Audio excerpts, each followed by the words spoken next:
Hi, and welcome to Happy Kitty Kitchen.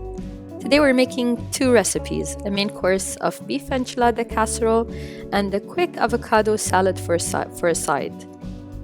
The detailed ingredients are at the end of the video and the description box below. We'll leave a link for the more specialty ingredients as well to make it easier for you to find them. In a heated pan with olive oil, we'll add in our white onions. You don't want to add in the bowl of the white onions, just the white onions themselves, and cook them until transparent. Then add in our minced meat. Once the meat has browned, we'll add in the spices and seasonings and mix and stir to make sure all the meat is fully seasoned. For the spices, we're using half a teaspoon of cumin powder, 1 teaspoon coriander powder, 2 teaspoons smoked paprika, 2 teaspoons of garlic powder, quarter of a teaspoon of cinnamon powder, quarter of a teaspoon of cayenne chili powder, 2 teaspoons of onion powder, half a teaspoon of black pepper, and half a teaspoon of salt. We'll add in our canned mushrooms and black beans, and if you're using fresh mushrooms, you'll have to add them into the pan earlier to allow more time for them to cook down. Add in the enchilada sauce and then our salsa. At this point, we've added in about 1/3 of a cup of enchilada sauce and 4 tablespoons of salsa, but it's up to you if you want to add in some more.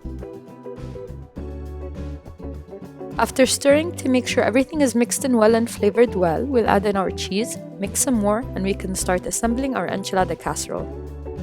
In a plate, pour in some enchilada sauce and dip the tortilla on both sides in it, so just as to soften them and get some flavor in them.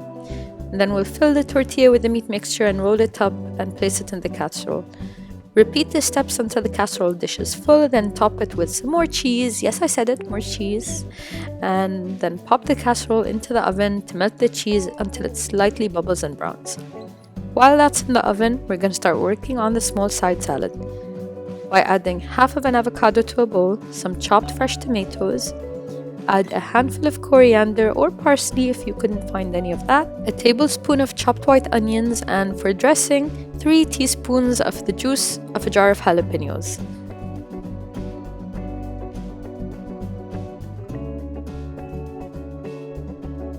Now, as promised, here's a detailed ingredient list of everything that we've used in this recipe, and you can screen capture it and save it in your phone. You can just give it a quick look over and then determine if you want to make some changes to it or not.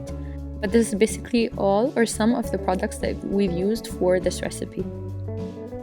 Take the casserole out of the oven, serve on a plate with a side of sour cream and the avocado salad, and enjoy. Thanks for watching this video. Please give us a like and subscribe if you did like this video. And as usual, have a great day from Happy Kitty Kitchen. Bye!